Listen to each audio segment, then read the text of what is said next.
거룩한 주일 은혜를 사모하며 예배 자리에 나오신 여러분들을 주의 이름으로 환영하며 축복합니다.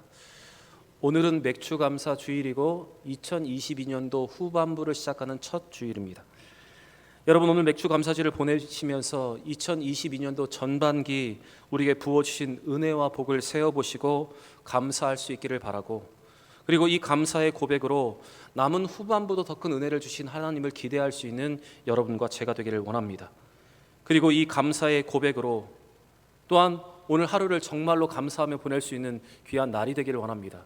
특별히 주의 이름으로 부탁드리는 것은, 여러분, 오늘은 감사절이기 때문에 혹시 우리의 남아있는 불평과 원망도 모두 떠나보내고 오늘 하루만큼이라도 정말로 감사한 언어, 긍정의 언어로 살아갈 수 있는 여러분과 제가 되기를 바랍니다. 여러분, 새는 바람이 가장 강하게 부는 날에 집을 짓습니다. 새가 이렇게 집을 짓는 이유는 강한 바람에도 견딜 수 있는 든든한 집을 짓기 위해서입니다. 그래서 태풍이 불어서 나무가 쓰러지고 가지가 부러져도 이렇게 바람 부는 날에 지은 새 집은 부서지지 않는다고 합니다. 바람이 강하게 부는 날에 집을 짓는 것은 어렵지만 그렇게 지어진 집은 바람에 무너지지 않습니다. 그러나 바람이 불지 않는 날에 쉽게 지어진 집은 약한 바람에도 허물어지고 마는 것입니다. 여러분, 우리의 신앙도 마찬가지라고 생각을 합니다. 새들이 바람이 강하게 부는 날에 집을 짓듯이 우리도 바람이 강하게 부는 날, 인생의 고통이 있을 때, 인생의 어려움이 있을 때 우리는 우리의 신앙의 집을 잘 세워가야 합니다. 고통이 가득하고 삶이 어려울 때 우리는 믿음으로 우리의 집을 지을 수가 있어야 합니다. 그래서 우리는 삶이 어려우면 어려울수록 우리는 예배의 자리에 더 나와야 합니다. 더 기도해야 하고 더 주님을 붙잡을 수 있어야 합니다. 그러나 많은 신앙인들이 삶이 어려우면 예배를 멈추고, 여러분, 기도를 멈추기도 합니다.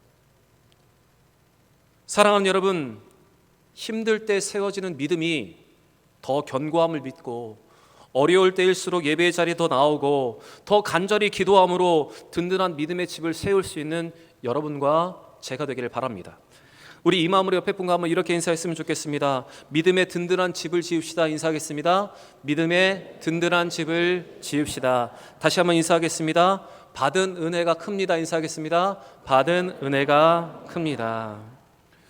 오늘은 특별히 맥주 감사 주일로 지키기 때문에 잠시 여호수아서의 강해를 멈추고 오늘 절기에 맞는 말씀으로 여러분과 함께 은혜를 나누기를 바랍니다.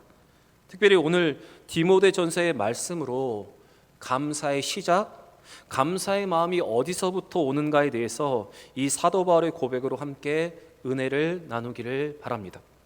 오늘 본문 12절과 13절 말씀을 보시면 바울의 감사의 고백을 들을 수 있습니다.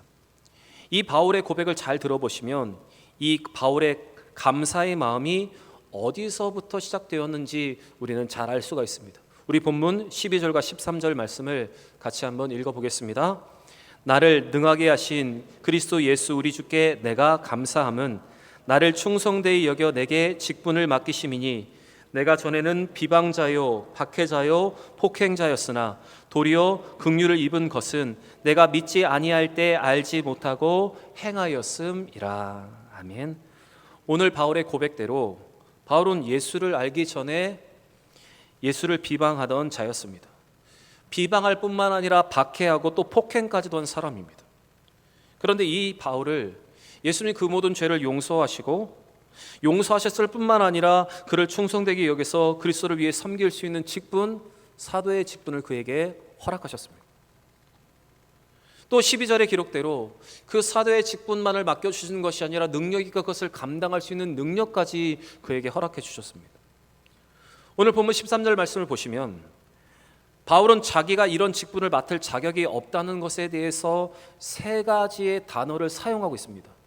그것은 비방자, 박해자, 폭행자라는 단어입니다.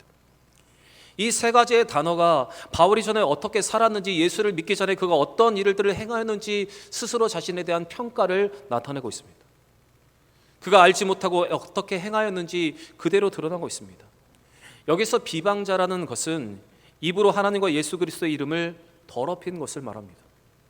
또 박해자는 수단과 방법을 가리지 않고 복음 전함을 방해했음을 의미합니다.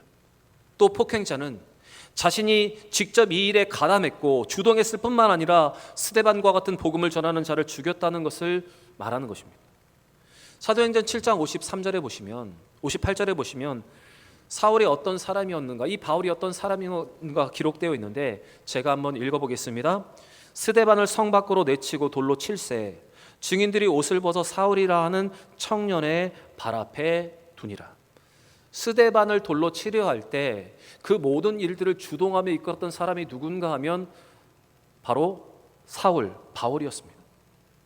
또 사도행전 8장 3절에 보면 또한 사울이 어떤 일을 행하는 사람이었는지가 또 기록되어 있는데 제가 한번 읽겠습니다. 사울이 교회를 진멸할세 각 사람 각 집에 들어가 남녀를 끌어다가 옥에 넘기니라. 사울은 그리스도인을 박해하는 데 가장 앞장섰던 사람입니다. 그가 먼저 나서서 사람들을 잡아 죽이고 옥에 가두는 일을 서슴지 않았던 바로 비방자요, 박해자요, 또한 폭행자였습니다. 그런데 이러한 바울을 하나님이 용서하셨고 그에게 믿음과 사랑을 주셨고 귀한 직분을 그에게 맡겨주셨습니다.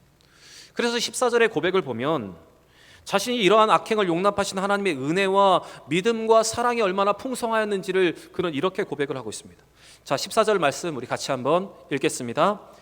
우리 주의 은혜가 그리스도 예수 안에 있는 믿음과 사랑과 함께 넘치도록 풍성하였도다. 여러분, 바로 바울은 이러한 자신의 과거를 생각할 때 오늘 이러한 감사가 넘칠 수밖에 없었습니다. 바울은 이와 같은 소중한 직분을 자기 같은 사람에게 맡겨주신 것에 대해서 지금 하나님 앞에 감사하고 있습니다. 바로 이와 같은 깨달음, 이와 같은 이유가 바울의 감사의 시작이 되었습니다. 바울은 지금 자기 자신의 장점보다 단점을 먼저 보고 있습니다. 그리고 자기가 주를 위해서 성취했던 여러 가지 큰 일들보다 자기가 지은 죄와 허물을 먼저 그는 생각했습니다. 그리고 그 가운데 부어진 하나님의 은혜가 무엇인지를 그는 먼저 떠올렸고 그것이 그의 감사의 시작이 되었습니다. 이처럼 바울의 무한한 겸손에서 자신의 연약함을 고백하고 그 위에 부어진 하나님의 은혜를 기억할 때 그는 감사할 수가 있었습니다. 바로 그의 감사의 원천이 어디였는지 여러분 우리는 분명히 기억해야 합니다. 여러분, 이와 같은 바울의 경험은 바울뿐만 아니라 우리 모든 성도들에게 공통적인 있는 바로 영적인 체험입니다. 우리 모두 이런 체험이 있고 이런 은혜가 우리 가운데 있기 때문에 우리는 이 자리에 앉아 있습니다. 여러분, 이 자리에 앉아 있다는 자체가 우리가 그런 은혜를 누렸다는 증거입니다. 그래서 여러분, 감사의 시작은 우리의 연약함을 알고 우리에게 주신 은혜를 깨닫는 데서부터 시작되는 것입니다. 하나님의 크신 은혜를 기억하는 것, 그것이 바로 감사의 시작입니다. 나의 연약함과 나의 죄에도 불구하고 나를 용서하신 그 은혜를 베푸신 것을 깨닫는 겸손이 또한 감사의 시작입니다. 그래서 교만한 자는 감사할 줄 모르고 은혜를 모르는 사람은 감사 고백을 할 수가 없는 것입니다. 창세기 32장의 말씀을 보시면 야곱이 지난날의 모든 날들을 돌아보면서 하나님 앞에 드린 감사의 기도가 있습니다. 이 기도를 보면 오늘 바울의 감사의 시작과 동일한 그 고백을 우리는 찾아볼 수가 있습니다. 우리 창세기 32장 9절부터 10절의 말씀을 우리 같이 한번 읽어보겠습니다. 야곱이 또 이르되 내 조부 아브라함의 하나님 내 아버지 이삭의 하나님 여호와여 주께서 전에 내게 명령하시기를 내 고향 내 족속에게로 돌아가라 내가 내게 은혜를 베풀리라 하셨나이다. 나는 주께서 주의 종에게 베푸신 모든 은총과 모든 진실하심을 조금도 감당할 수 없사오나 내가 내 지팡이만 가지고 이 요단을 건넜더니 지금은 두 때나 이루었나이다. 아멘.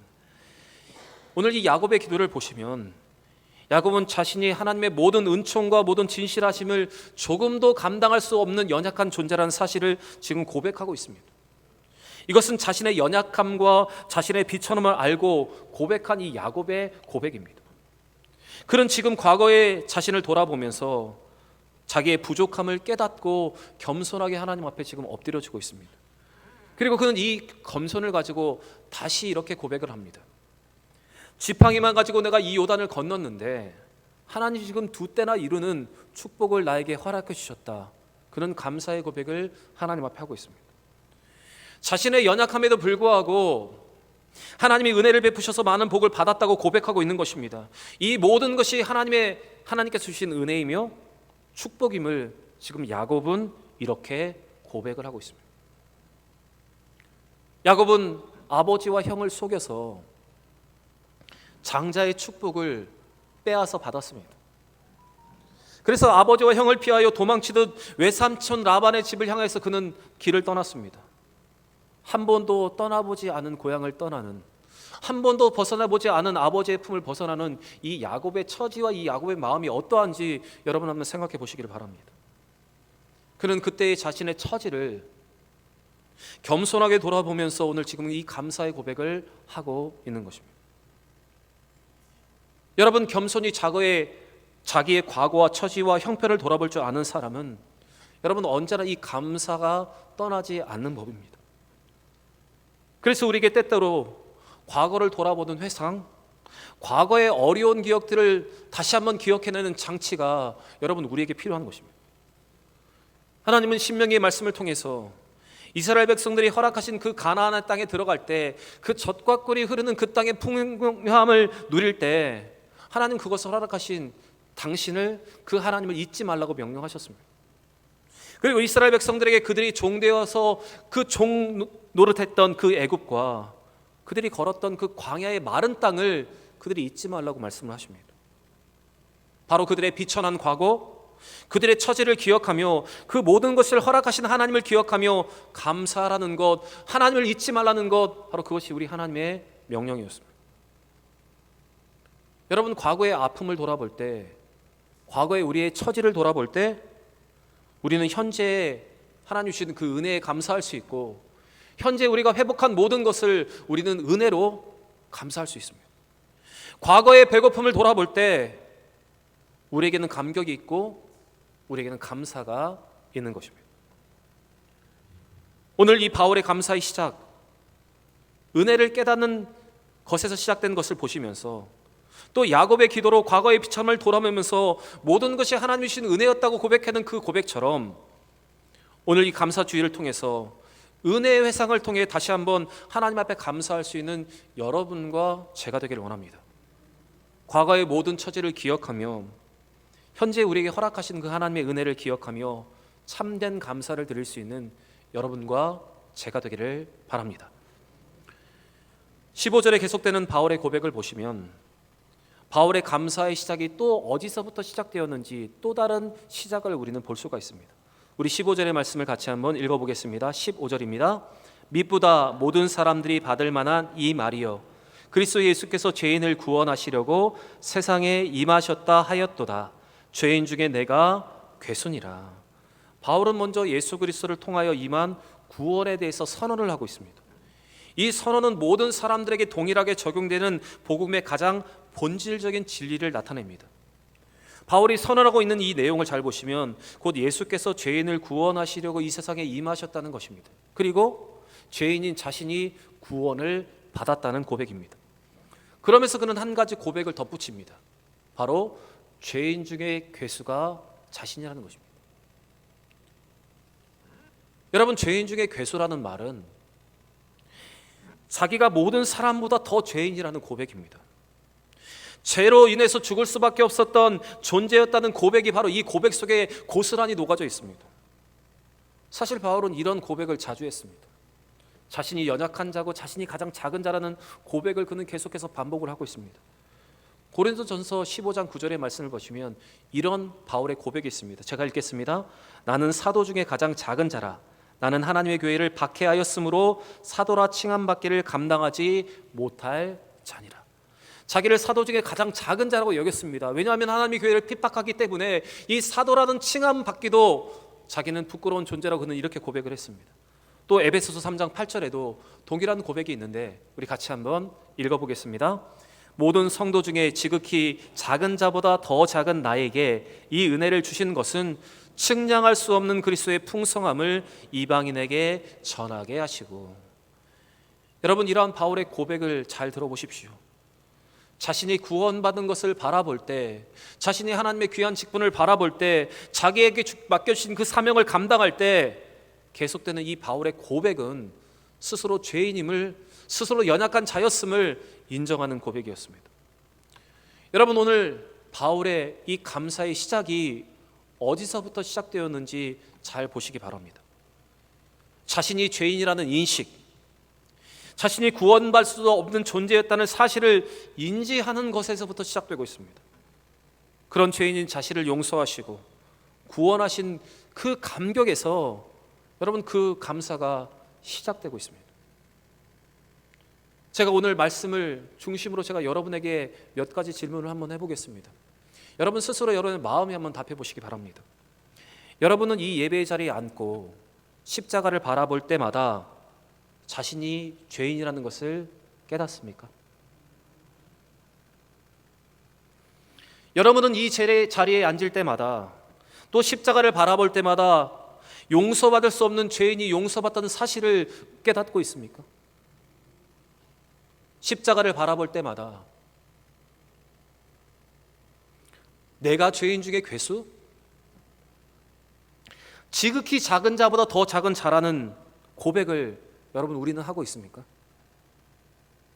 여러분, 우리에게 이와 같은 고백이 있다면, 이와 같은 감격이 있다면 우리도 바울과 같은 감사를 시작할 수 있습니다. 바울의 감사가 고차원적인 것에서 시작된 감사가 아니고 우리가 감히 바라볼 수 없는 곳에서 시작된 감사가 아니라는 사실을 여러분 우리는 알아야 합니다. 바울의 감사의 시작은 자신의 모든 죄에 대해서 용서하시고 은혜를 주신 것에 대해서 시작하여 자신이 죄인 중에 괴수이지만 십자가의 보혈로 자신의 죄를 씻으신 그 용서의 주님을 깨닫게 되었을 때 시작된 것입니다. 여러분, 이 예배의 자리에 앉아있는 우리 모두도 이런 경험이 우리 모두에게 있습니다. 이 체험이 있기 때문에 우리는 이 자리에 앉아 있습니다. 그런데 문제는 그 감격을 우리가 쉽게 잃어버린다는 것입니다. 어쩌면 이 감사절은 우리에게 이 기본적인 이 진리와 이 은혜에 대해서 이 감격을 깨우쳐 주기 위해서 감격과 감사를 잃어버린 우리를 다시 돌아보게 하는 하나님의 분명한 장치임을 저는 믿습니다.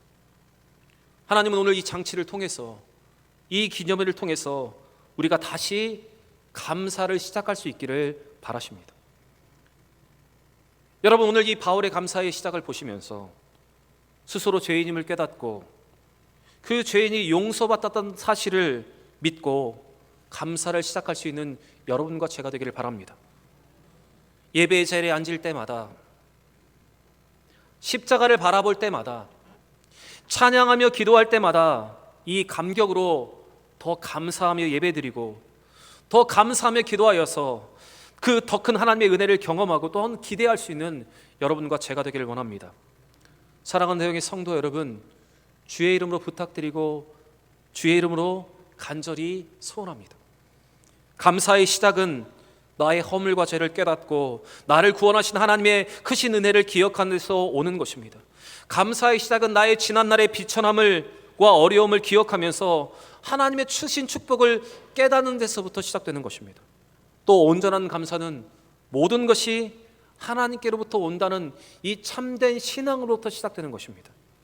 오늘 주시는 이 귀한 말씀을 깨닫고 이 말씀을 가슴에 담아서 감사하며 오늘 감사절을 보내고 그 감사의 고백으로 더 큰 축복을 받아 누리는 우리 모든 대형의 성도들이 되시기를 바랍니다. 여러분, 감사의 시작은 이미 우리 안에 있습니다.